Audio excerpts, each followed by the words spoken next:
Boa tarde a todo mundo. Essa busca, né, é sobre patentes. Eu vou mostrar algumas dicas e detalhes que geralmente pode passar desapercebido e algumas nuances, né? Bem, o que acontece? O documento de patente é uma carta otorgada, no caso aqui pela nação brasileira, mas em outras nações também ocorre. Ele dá ao detentor da patente o direito de explorar o invento tecnológico por 20 anos, né? E ele é uma valiosa fonte de informação tecnológica que você pode explorar a depender da pesquisa que você vai fazer.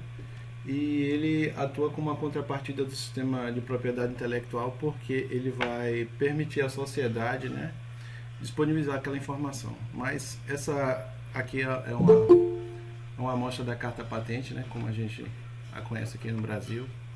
Só vou mostrar aqui bem rápido para a gente falar mais dela mais adiante. E ela só se torna disponível a partir dos 18 meses, tá? Quando, na verdade, ela sai do período de sigilo, tá? E aí assim ela é possível a sua consulta. O que ocorre?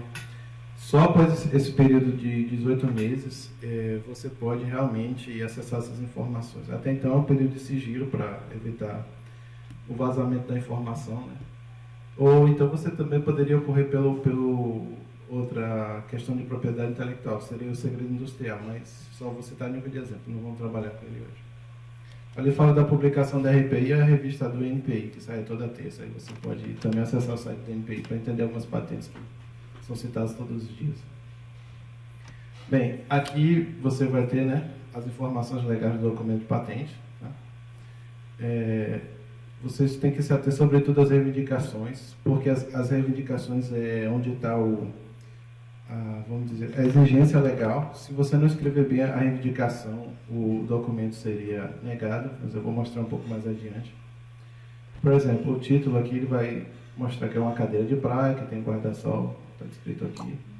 Aqui o resumo bem sucinto no caso da cadeira, né? E mais aqui adiante você tem um depositante.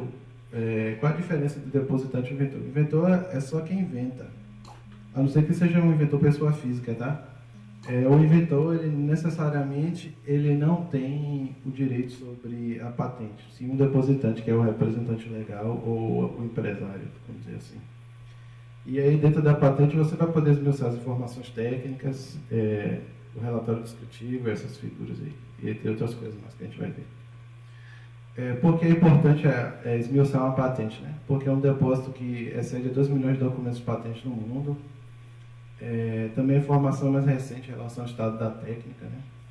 Cobre tanto todos os campos tecnológicos, fármacos, indústria civil, engenharia civil, perdão,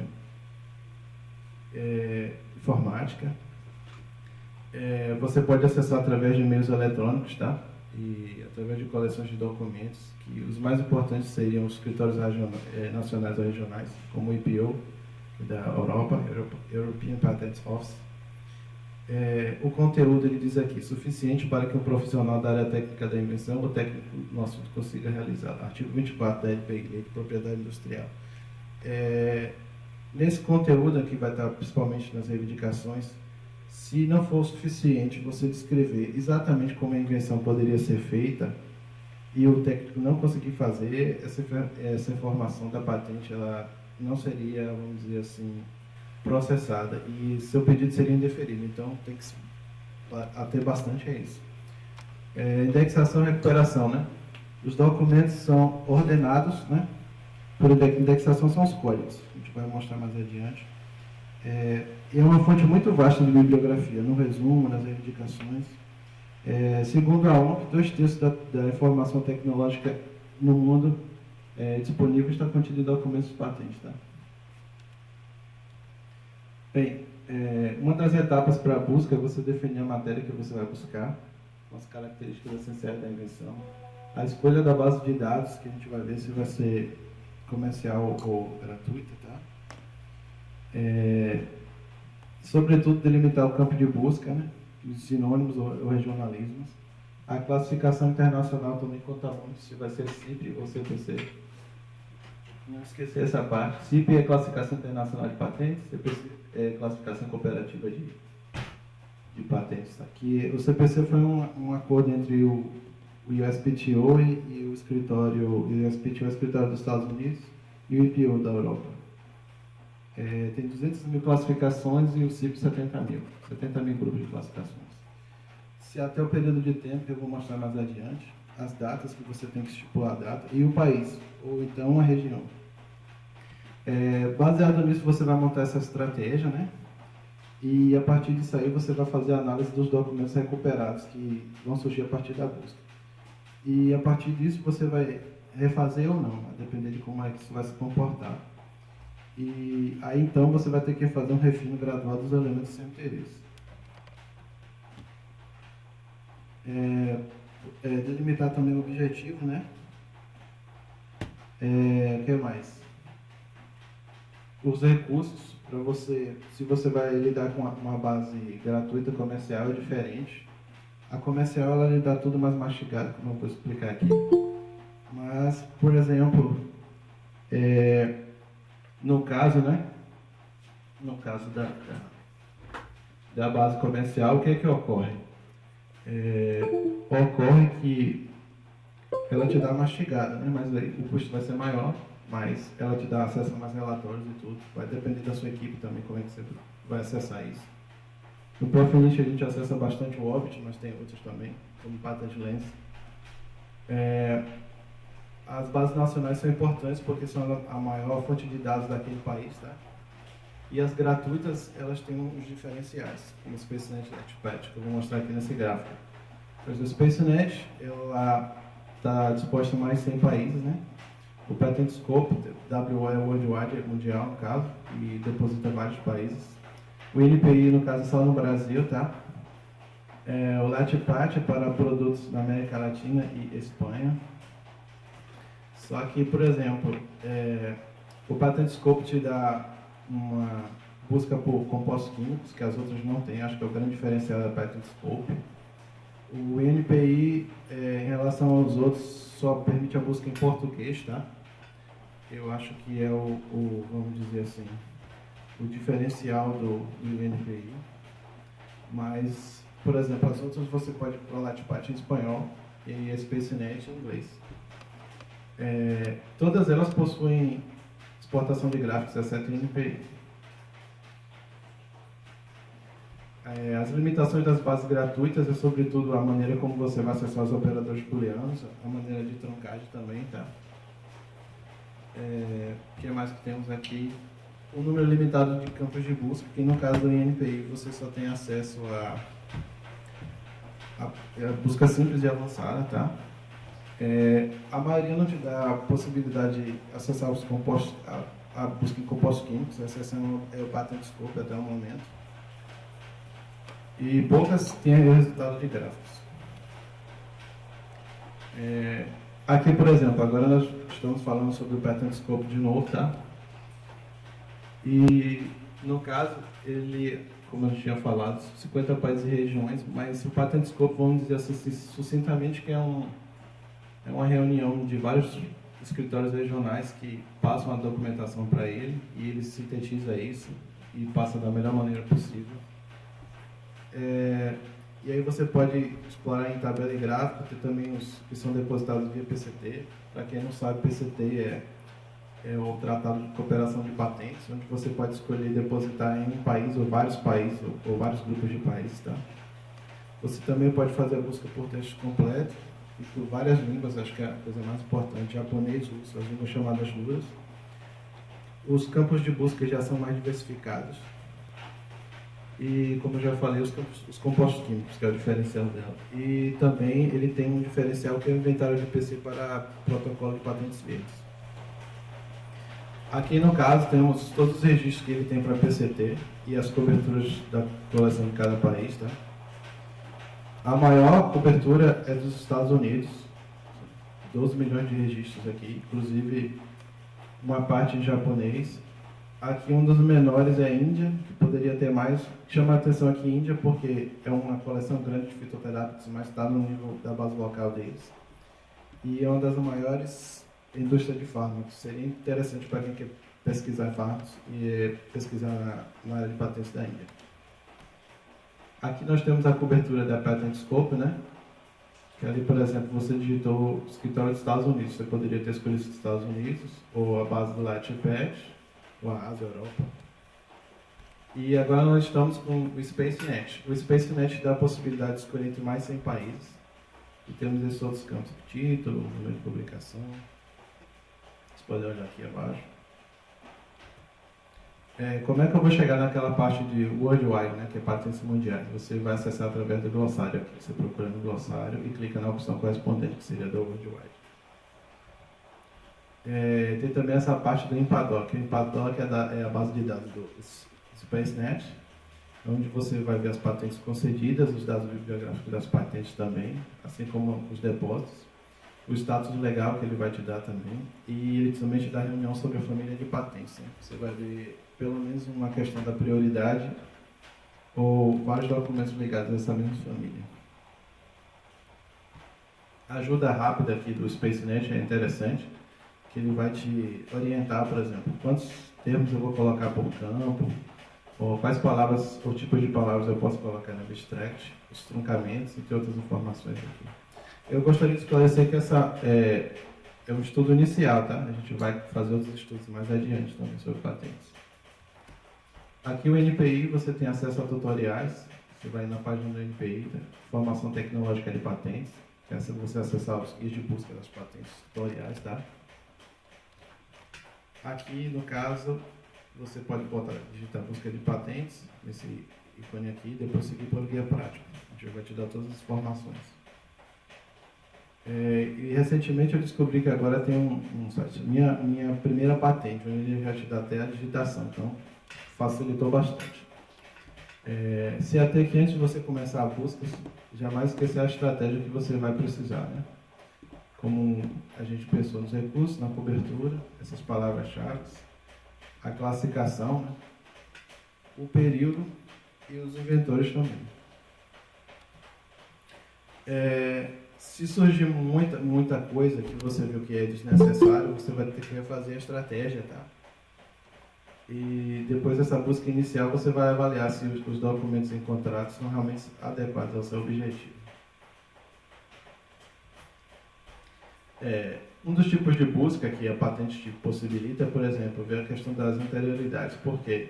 Você tem que ver se o seu documento é realmente novo, pesquisar se não tem algo que já existia, para você não ter o risco dele ser negado. O estado da técnica, né, que vai te delimitar o estado da arte naquele campo. Pesquisar também se de repente algo que existe em outro país, mas não existe aqui, se você pode criar e fabricar ou licenciar ou fazer uma parceria. É também importante pesquisar a patente para te dar subsídio ao exame, para você entender como é que você pode escrever melhor, evitar nulidade. Te dá a base também para como você escolher sua liberdade de operação. Tá? Matheus, só um minutinho, por favor. Só está avisando que tem gente tentando entrar na sala, mas não está conseguindo. Acho que precisa da sua autorização. Então deixa eu dar uma pausa aqui. Né? Peraí, tá bom. E outra coisa, tem algumas pessoas que estão com dificuldade no áudio. Vocês estão vendo minha tela aí? Tranquilo? Sim. Ok. Sim, e por último, a questão da prospecção, né? Vamos lá. A busca por número do documento aqui, no caso.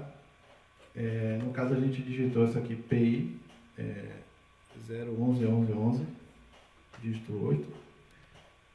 Resultou em composição reveladora e material de gravação sensível. Mas você vai perguntar, o que é isso, né? A gente vai clicar para entender melhor. Aí ele vai dar a classificação de IPC, vai determinar de onde é. Veio por corpo, prioridade unionista, né? Padrão diferente, onde você escolhe entrar num país, depois em outro, até 12 meses, onde você entrando por esse tipo de depósito, você tem prioridade em relação a outra pessoa. e tem a mesma condição de tratamento que um nacional. Aqui tem composição reveladora e material grau sucessivo calor. Ele vai dizer que é uma composição nova que compreende um mais derivado de fenol de estrutura de sulfonamida, representada pela fórmula 1, e um mais constituinte selecionado de composto de metal polivalente. Então ele vai te delimitar melhor o que seria esse material. Eu não sou químico, então a única parte que eu saberia mais dizer é a professora Ana Paula talvez saiba dizer um pouco mais. Se fosse a parte mais informática, eu saberia. Mas aqui para quem é na área de química está bem claro. Aqui vamos até a patente agora. Aqui ele vai te dar o status legal do pedido, referente ao despacho RPI e tal, de 12 de agosto. O que eu observo? Ele pagou anuidade e quando chegou no 14º, 15º, você observa que ele não pagou. Então, a gente pode ver aqui que um dos motivos pelo qual foi indeferido foi o não pagamento dessa anuidade da patente, tá? Uma das informações aqui diferenciadas do INPI, até 2013 eles usavam essa codificação BR e o restante do código. De 2004 a 2008, era BR, PI, XX ou BRMU. MU é para modelo de utilidade. Tá? De 2008 a 2011, BR, PI, XX e BRMU, mas é o tipo de código. E 2012, BRZZ, mais o tipo de código. O que acontece? Quando essas patentes chegavam lá fora, o NPI sempre colocava PI ou MU. E para quem está lá fora, o pessoal se pergunta, mas que país é esse? Então, teve que adicionar o BR, para ficar mais claro. Você vai ver que BR é código do país, e todos os códigos de patentes são sempre com 2 letras no início, para delimitar o país. China é CN, por exemplo, Suíça é CH, que é a Confederação Helvética. ZZ é a natureza da proteção, como foi falado, se é um API ou um MU. O ano que ele entrou, e a numeração que corresponde à ordem de depósito dos pedidos. Né? E o cargo de verificador. Essa é uma informação mais técnica que refere-se ao NPI mesmo.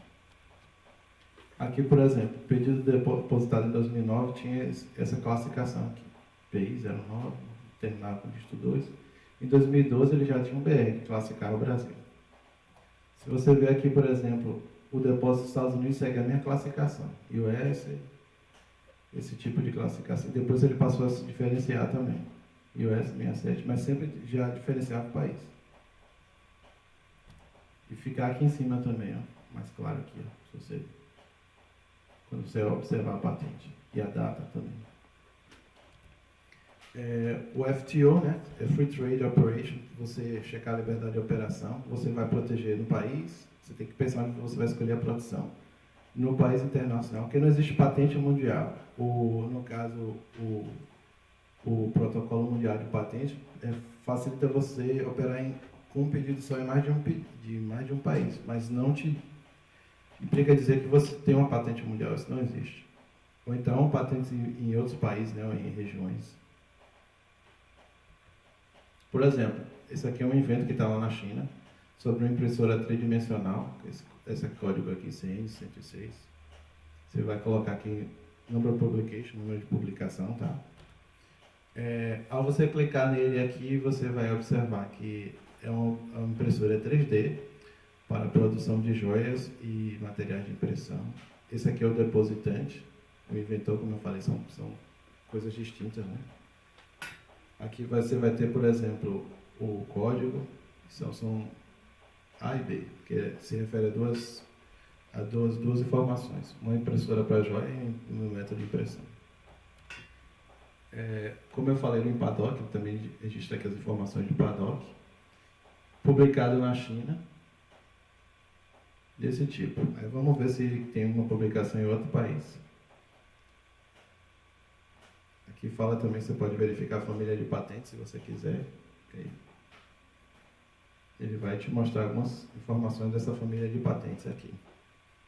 Por exemplo, esse outro aqui, B29, se refere à família, tá? Tá legal o áudio, pessoal? Confirma aí pra mim, por favor. Deixa eu só dar uma olhada na sala aqui, se chegou mais alguém também, rapidinho. Tá tudo certo. Deixa eu só confirmar alguém aqui. Botei minha entrada. Peraí, pronto. Vou botar de novo. Vamos lá. Obrigado. Aqui você vai ver a família de patente descrita também, que são outros, só que são 10 documentos que citaram esse documento, está relacionado a essa família.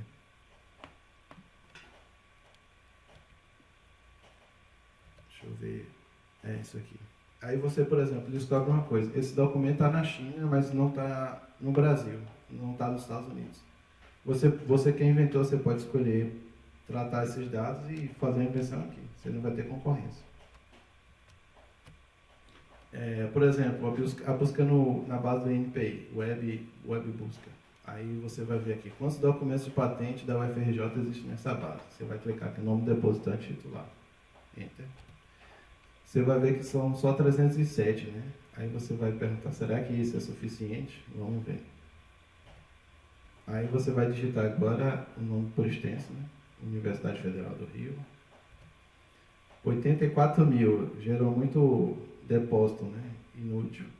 Porque a Universidade Federal, você pode ter o UFCB, você pode ter Federal do Maranhão, então ele mistura tudo isso. Aí você vai pensar em refinar. Aí, por isso, agora você vai colocar em aspas, só para especificar mais ainda, tá? Aqui o que ele está dizendo aqui abaixo, que os milhões seria o nome da universidade em aspas, para facilitar isso. Aí agora você vai ver que são 487 documentos da UFRJ. Aí você ainda vai se pensar, será que essa é a busca mais correta? Por isso que eu estou falando de busca, pessoal, porque a busca é uma coisa exaustiva, você nunca vai começar nela perfeita e como uma fluência, você tem que praticar para sempre estar melhorando. Aí você vai ver agora o UFRJ, vai usar o truncador OR e colocar entre colchetes, né? Colchetes não, parênteses, Universidade Federal em Rio, que é outro truncador. Vamos ver onde vai dar.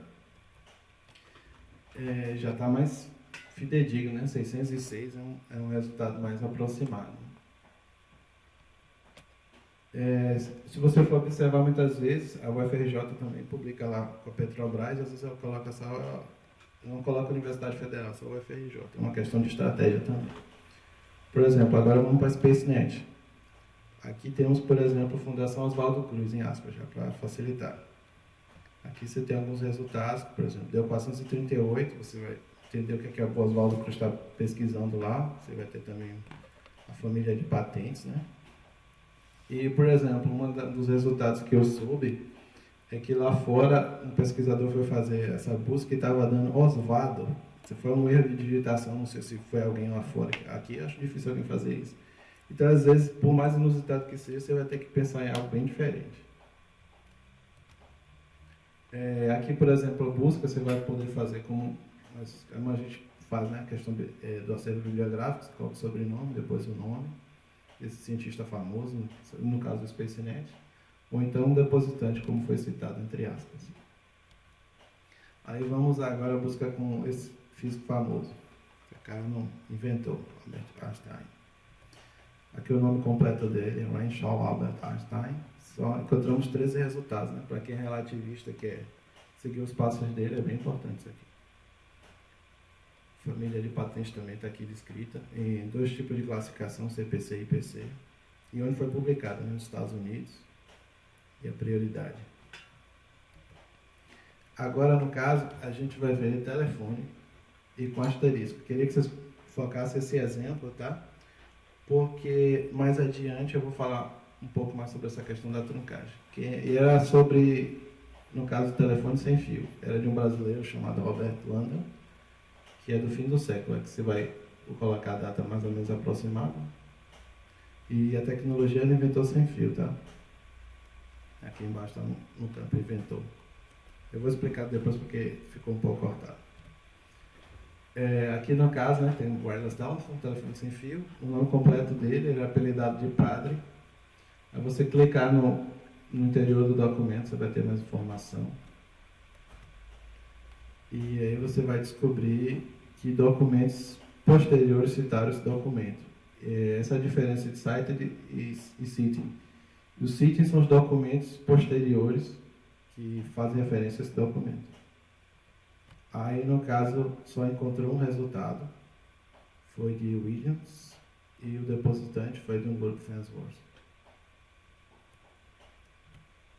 Bem, a busca por datas, né, como eu havia falado, você vai no campo do NPI de pesquisa avançada. No SpaceNet, por publicação, você tem tipos de datas aqui, ano, mês ou dia, mês e ano. Às vezes muda por causa da língua inglesa, que um campo vem na frente do outro.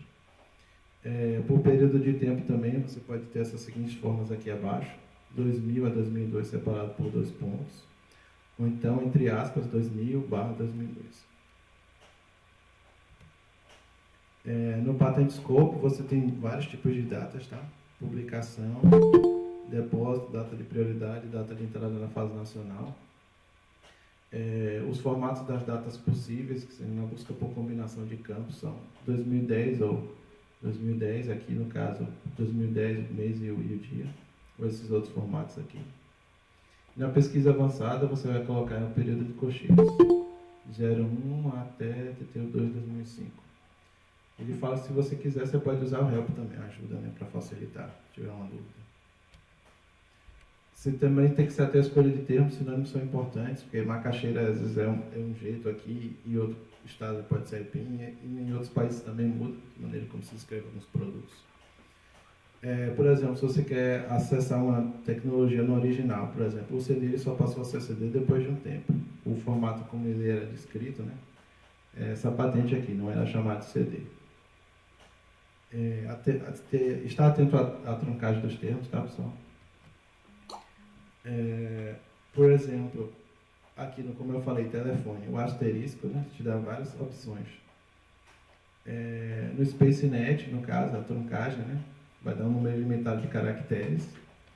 Aqui na interrogação, 0 é um caractere. O asterisco, somente um caractere. O Patent Scope dá 0 ou mais, no caso do asterisco. A interrogação, somente um caractere, o caractere exato, mas você não sabe se você vai colocar entre interrogação. Que isso pode ser coxilha ou essa. E a base do NPI só tem a possibilidade do asterisco, número ilimitado de caracteres. Deixa eu dar uma pausa aqui, pessoal, rapidinho, só para que alguém chegou aqui.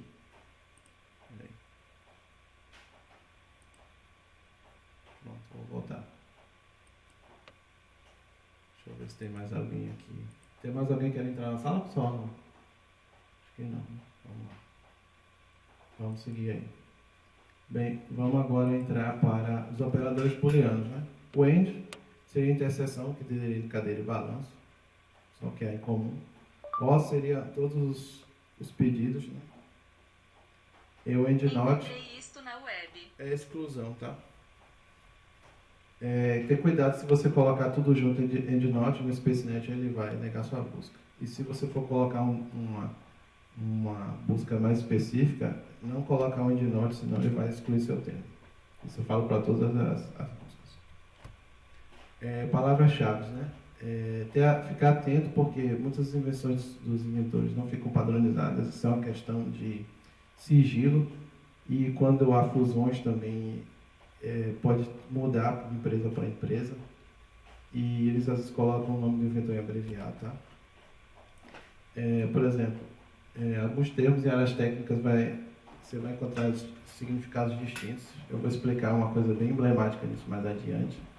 E ter cuidado com expressões genéricas, sistema, dispositivo. Você vai ter que realmente entender qual campo você está abordando e especificar. Senão, você vai encontrar muita coisa e vai ficar muito vaga a sua pesquisa. Por exemplo, a busca de classificação de patentes, né, você tem que ir direto no seu campo tecnológico. Por isso que você às vezes tem que fazer uma busca exaustiva, se você não conhece. E aí você vai ampliando esse campo até ficar mais claro. Entender que há distintos sistemas de classificação, como a IPC ou a CPC, F-Terms e FI. No caso, lá no Profinit, a gente trabalha com essas duas classificações. Essas aqui ainda não, a gente não teve o trabalho ainda de conhecer, porque para mim são novos. Por exemplo, a IPC aqui está descrita no Patent Scope, tá? São 8 grupos de patentes, e dentro dele você vai ter a família completa. A WIPO é a OMP, né? Que é a Organização Mundial da Propriedade Intelectual, tá? Aqui no caso da CPC, que é a Classificação Cooperativa de Patentes, você já vai ter 9 grupos de necessidades humanas até aparatos gerais. Aqui no caso, ele Tá lembrando aqui no caso, né? Que você vai ter que fazer a busca correspondente a essas classificações. Jamais esquecer disso. E, se possível, analisar aquelas outras 2 classificações, se você precisar ir mais a fundo. Até onde eu sei, só essas 2 bases só pesquisa no SPC e CPC.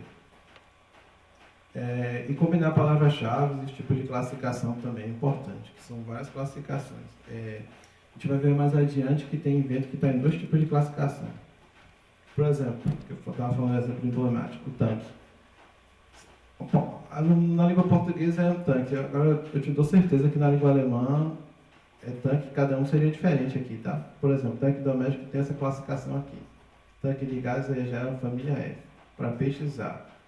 Combustível já vai na B. Tanque B60. Tanque de guerra F41. Por exemplo, no caso de bengala. Bengala combinada com outros acessórios A45B300. E se você adicionar alarme audível, já vai ser uma classificação diferente, G08B300. Vamos supor que você cria uma bengala com alarme, né? Para pessoas idosas. No caso, ela precisa de um socorro, ela vai acionar o alarme. Você vai digitar as 2 classificações juntas. Aí você vai ver que aqui no caso está só a bengala e cá é a bengala com alarme. Tá? Vamos aqui mais adiante. Aqui no caso é a janela do Patent Scope, pesquisa simples avançada de diversos campos, inclusive compostos químicos. Aí ele digitou aqui a data e também digitou a família de patente, né? O código exato, F03D, tá?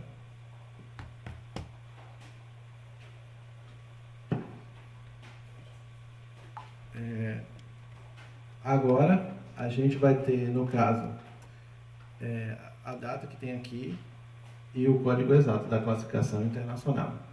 Os maiores depositantes aqui são China, seguido Estados Unidos. Aqui a gente vai te dar um gráfico também de coluna, né?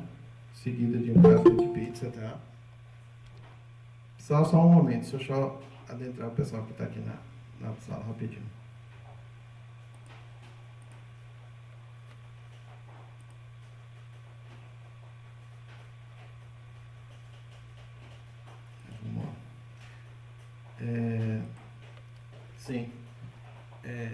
Sim, gráfico de pizza, como eu falei, mais adiante. Aqui também você vai poder seguir a busca dele, né? Se você clicar na interrogação, ele vai te especificar como é que você deveria digitar ou não. Ou então, se você tiver alguma dúvida, alguma outra procuração, ele vai te dar aqui também. Só na busca avançada nesse caso. Na janela de Help, né? Como eu tinha falado, você tem acesso aos guias, tá? Guias de usuários, os guias dos compostos químicos e também os códigos da base daqueles países todos que estão descritos lá. Que são em 2 letras. No caso desse campo de inversão que a gente está buscando, retornou na língua japonesa. Você vai ter a opção de traduzir esse documento, tá? Ao traduzir, você vai ver que ele é pé e moinho de vento, né? F estava em tanque, né? Foi bem diferente lá no Japão. E no Patent Scope, no Patent SpaceNet, você vai, quando você está na página, você tem aqui Abstract of e você pode Patent Translate, que vai te dar a tradução, tá? Já chegamos aqui às considerações finais, tá? Jamais esquecer que toda busca de patentes tem essas limitações, tá? E uma das principais limitações é a fase de sigilo, que você só vai poder realmente acessar esse documento só após 18 meses, quando ele está publicado, para evitar que se perca, né, o acesso restrito desses fabricantes ou do inventor, ele não perca seus direitos de exclusividade. Só após 20 anos, né, essa patente cai em domínio público, aí sim, tá, realmente você vai poder fazer aquilo, copiar sem nenhum problema. Verificar a cobertura, os países, tá? Onde é que ela está disposta, as ferramentas necessárias e jamais esquecer das limitações, né? Como eu falei, a base comercial ela é bem enxuta, ela vai direto ao ponto, mas você tem um custo. As bases gratuitas não, tem um campo amplo, mas por exemplo, você não precisa pagar por elas, assim como também tem o Google Patents também. Analisar as vantagens e as desvantagens, né, desse uso de palavras-chave, como vocês viram. Se não usar o truncador, você pode realmente incorrer em erros, tem que ter esse cuidado. Acessar corretamente esses truncadores e prestar atenção para que não haja exclusão de termos. Então, uma coisa legal que te dá acesso, né, por exemplo, o IPO, que é do SpaceNet, e o Patent Scope, é a questão da tradução, que isso é importante. Se você sabe que tem acesso a idiomas, tranquilo. Mas digamos que as línguas asiáticas já fica mais difícil, então já te facilita bastante. Não há uma maneira única, tá, de você fazer uma busca de patentes, porque, como eu falei, é exaustivo. Isso é como um treino em língua estrangeira. Você tem que praticar bastante para se tornar fluente, tá? E esse conhecimento mais restrito vem com o tempo, da experiência que você tenha, tá? Só rapidinho, deixa eu só colocar alguém que chegou aqui rapidinho.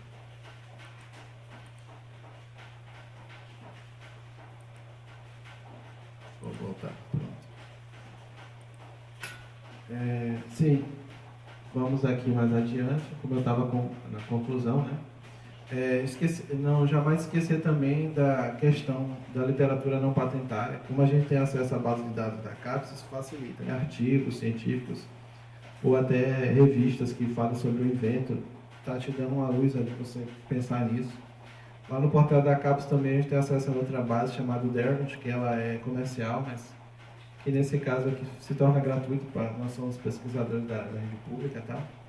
Então isso é bastante vantajoso. Bem, pessoal, eu estou chegando ao fim. Se alguém tiver alguma consideração aqui, gostaria de agradecer e avisar que uma parte desses slides veio de lá do curso de verão que eu fiz lá na BPI e NPI, tá? Lá no Rio de Janeiro. E são os créditos ao NPI, da equipe da NPI.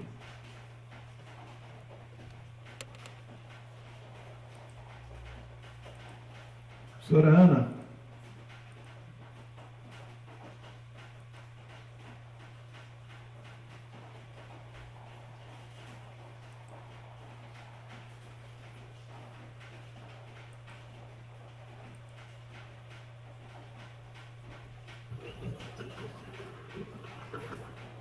Alguém quer Matheus? Oi, sim, estamos aqui. Tá, ok. Porque minha conexão deu uma falhadinha aqui. Ok, você terminou? Terminei. Tá. A gente deixa aberto para perguntas, para considerações.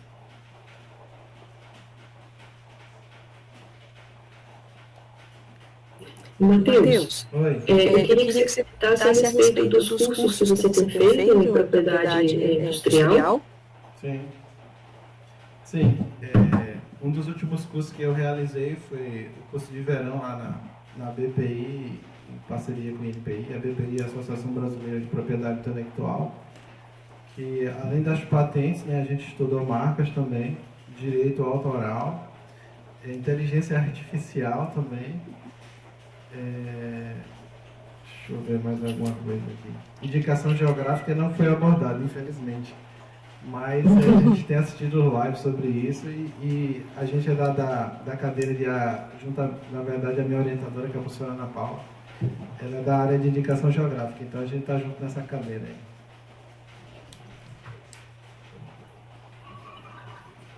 Alô? Oi, estou escutando. Certo. E, Matheus, desculpa, como eu falei, minha conexão caiu no final, os créditos da apresentação você colocou, né? Sim, perfeitamente. Ok. Beleza. Tá ok. O seu e-mail também estava no final, né, Matheus, da apresentação? Sim. E aí a gente pode deixar também o pessoal à vontade, se quiserem mandar alguma mensagem com dúvida. Sim, tranquilo. Né? Lembrando que existe também, se Soraya quiser falar, mas eu vou adiantando aqui, que existe um serviço, né, de busca por patentes no NIT, no Grupo de Inovação Tecnológica da UESC. E essa oficina do Mateus combina bem com as atividades que são desenvolvidas lá. Bom, é isso de minha parte. Você fazer mais alguma consideração, Mateus? Queria aproveitar um pouquinho, se eu puder, falar um pouco, né, Mateus. Não sei se o professor de da Mariana, mas eu vi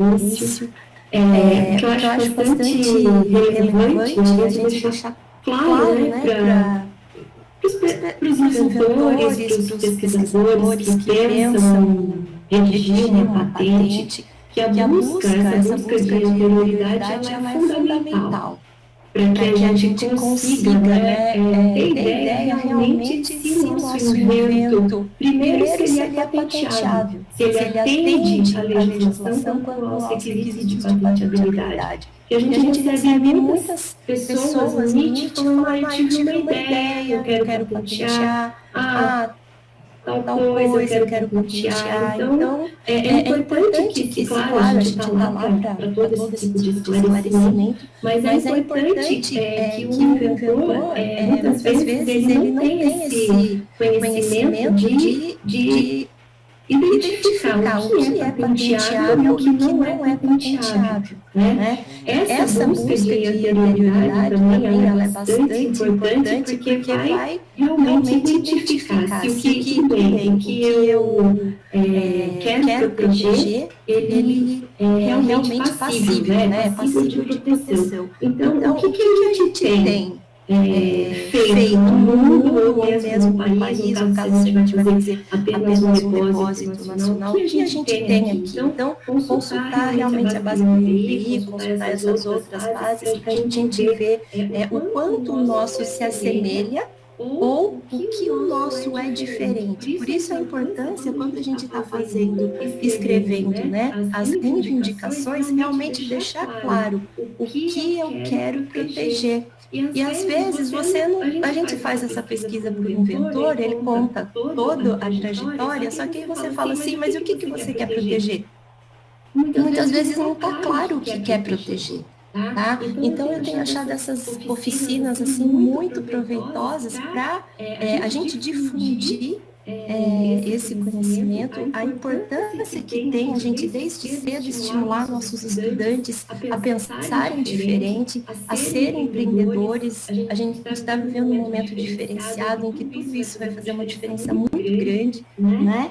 Então a gente precisa de uma base mais sólida e desde muito cedo já ter essa cultura dentro da instituição, né? E também, né, a gente sabe que não é um mar de rosas, esse caminho é muito longo, a gente tem uma demora, por mais que tenha sido no ano passado esse programa de aceleração de backlog do que está, né, depositado no INPI, a gente tem um prazo médio de avaliação de 10 anos para a gente conseguir um pedido de concessão, então é um prazo realmente longo que a gente tem que ficar aguardando. Então, do momento que a gente deposita, até às vezes você depositou o seu invento e você recebe depois de 2 anos um despacho falando que seu documento está fora de formatação. Então, assim, é difícil demais, pessoal, sabe isso? Por isso que a gente orienta, vamos fazer uma busca bem feita, vamos ficar atentos à formatação, não somos nós que exigimos a formatação, isso não sai da nossa cabeça, isso é exigência do órgão competente. Então, quando você fala que tem que ter 30 linhas, que tem que ser separado por ponto e vírgula, tudo isso a gente está orientando no sentido de bater no INPI e não ser devolvido. Ele devolve para a gente informa o pesquisador corrige. Quando a gente vai voltar isso para o INPI de novo, a gente tem que pagar uma guia de GRU para submeter novamente esse processo, esse atendimento do despacho. Então, assim, não vou dizer que é traumático, eu não estou nem desanimando, muito pelo contrário, mas a gente tem que ser bastante criterioso e bastante detalhista durante esse processo. tá? E a busca que o Matheus ressaltou aí, quanto mais você experimenta, melhor a busca vai ficando, não é? Nós temos o hábito de fazer busca, na maior parte das vezes, em periódicos, muito pouco quando a gente pergunta nos programas de pós-graduação quem faz sobre seu escopo, né, seu objeto de estudo, quem faz busca patentária, muito poucos respondem que faz busca patentária, então é interessante realmente a gente aperfeiçoar esses mecanismos de busca, tá? Acho que é basicamente essa mensagem que eu queria passar, informando que o custo para depósito inicial, a taxa a gente paga de R$175, não é um custo elevado, né, mas se tem um custo.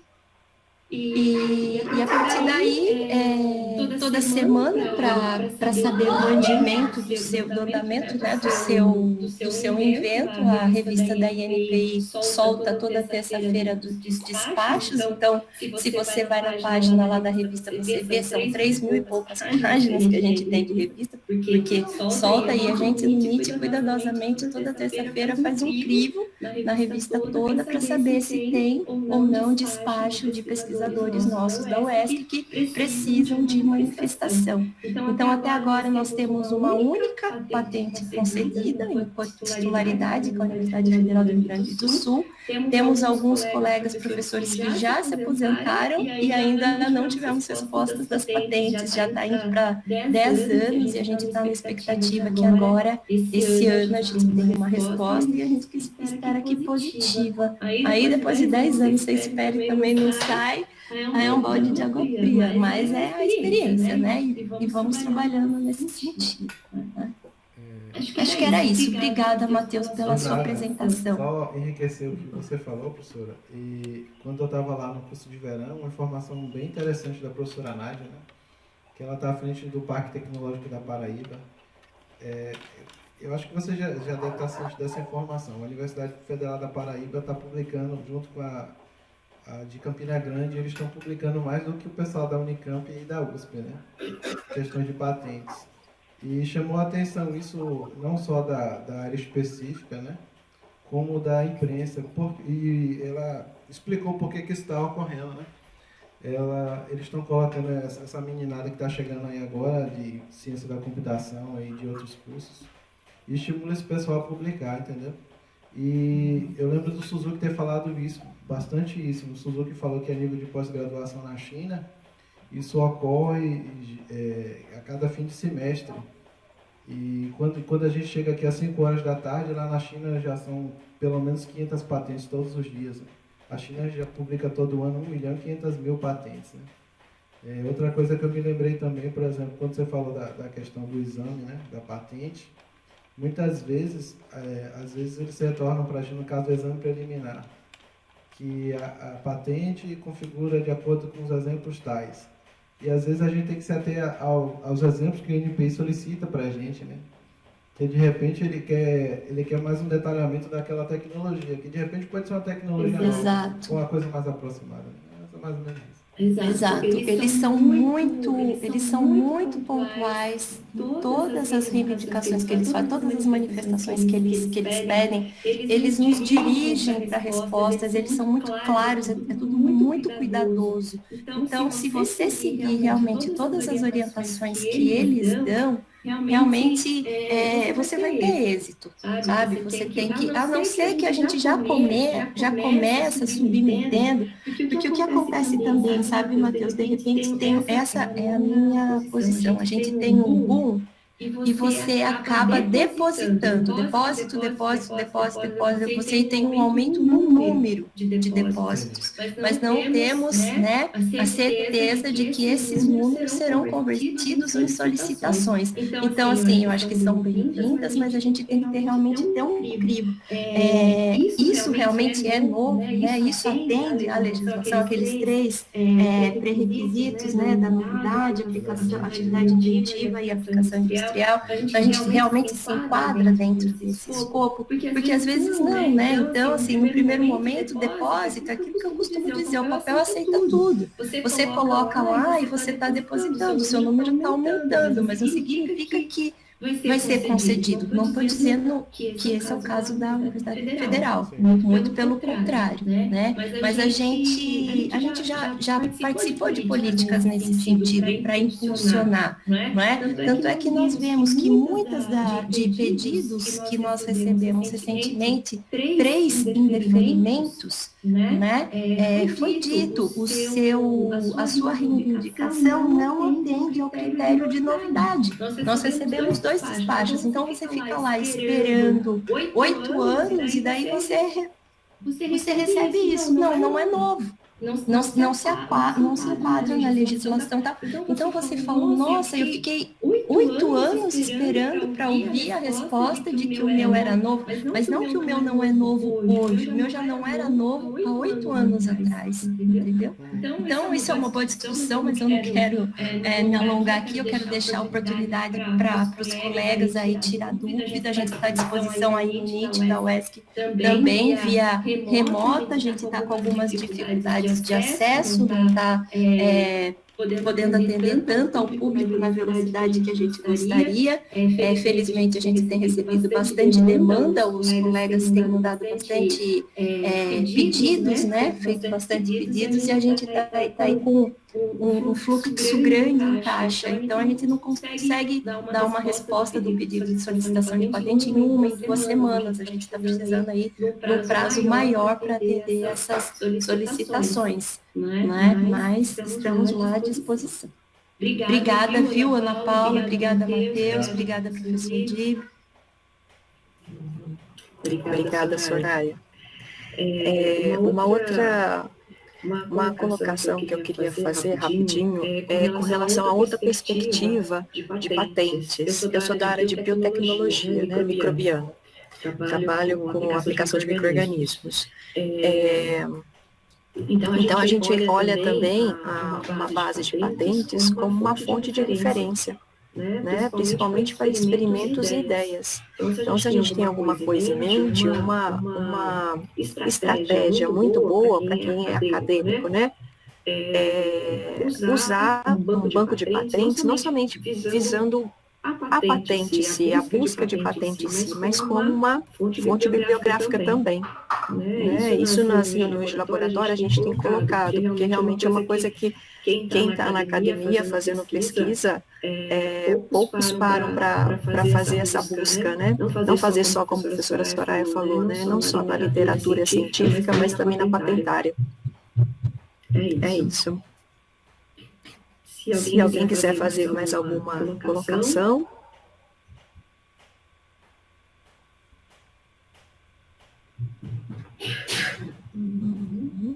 Ok. Então, acho que a gente fica por aqui, né, Matheus? Vou fazer um comentário aqui que vai enriquecer. Quando eu estava lá no curso de verão, um dos gestores da Embrapa, eu não me lembro o nome dele, mas ele é professor lá da UF, né? Universidade Federal Fluminense. E aí ele estava falando uma coisa interessante, que, por exemplo, que por mais que a gente se esforce para inventar, dá para você criar muita coisa nova, dá, mas ele falou, por mais que se faça um esforço, muita coisa vai se incrementar. Entendeu? Então, não é realmente tão simples assim, e pode não ser, depende muito do que você traz, se for muito novo. Mas tudo isso, a questão da busca vai ajudar bastante, nada que uma busca não ajude.